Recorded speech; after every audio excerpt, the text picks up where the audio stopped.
Welcome to the Management Minute. I'm Becky Amble. Today I would like to share a story with you that I hope you can use with your team.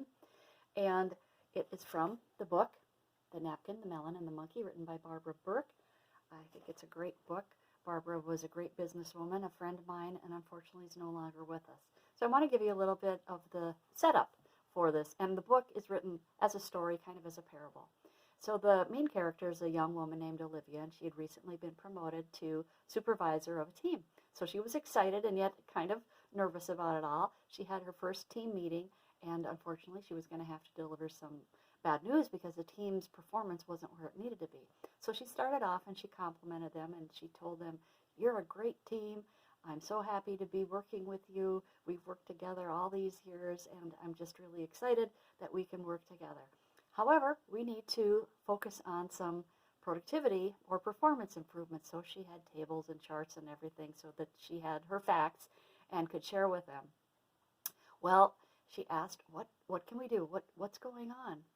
And they started pointing fingers at each other and complaining about somebody coming in late and somebody not coming back from break and somebody not doing something properly. So she was able to kind of pull them together, and they ended up calming down after they got the anger and the venting over with, and were able to pull together a plan, at least agree on a few things that they were going to work on for the next 2 weeks before they met again.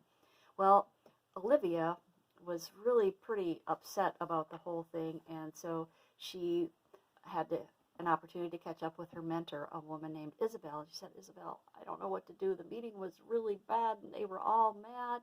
Maybe this isn't the right thing. Maybe I don't know what I'm doing." And as always, Isabel was very wise and said, "I've got a story that I'd like to share with you, and it might help." So the story went like this. And I've got my notes, so you might see some paper that I'm flipping because I don't have this memorized. Once upon a time, there was a farmer who was known for miles around for raising the largest and sweetest watermelons. One year, his garden was blessed with abundant rainfall and plenty of sunshine. As his melons grew larger and larger, the biggest ever, he heard disturbing noises coming from his melon patch. The melons were fighting.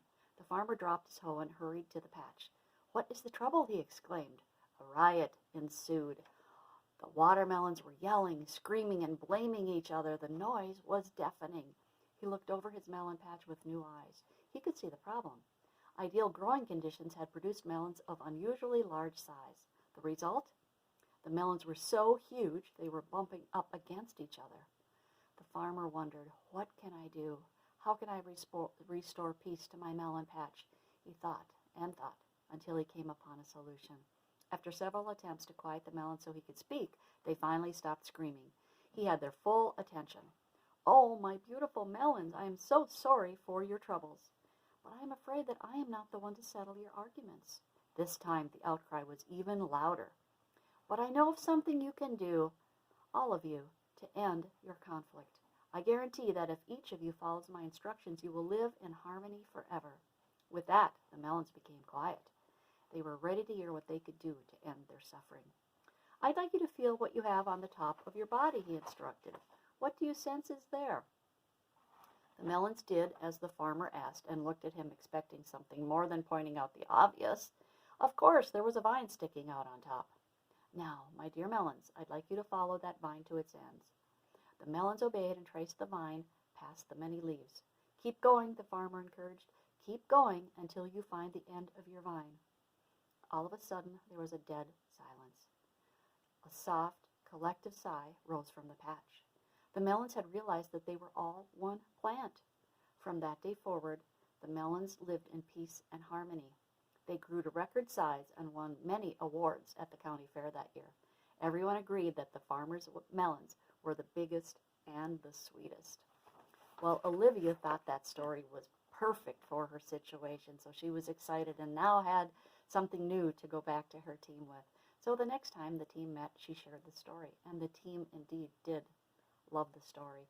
And they said, that's our story. We are all together. United we stand, and divided we fall." Well, Olivia had one more idea she wanted the group to be part of, and she asked them for the next time they met in 2 weeks to bring their own story of what one person that had been in their life that had the greatest influence on their life. And she asked them to explain the impact had on them today. So 2 weeks pass, and they get together for their next meeting, and they shared their stories, and they were powerful, and they were personal, and they were emotional. People even had tears in their eyes. Well, Olivia said to the group, what is the one trait that all these people had in common that had such impact on our lives? Well, the group decided it was that they were generous people, and they recognized their value. That was the day everything changed, and the Fighting Melons became a team.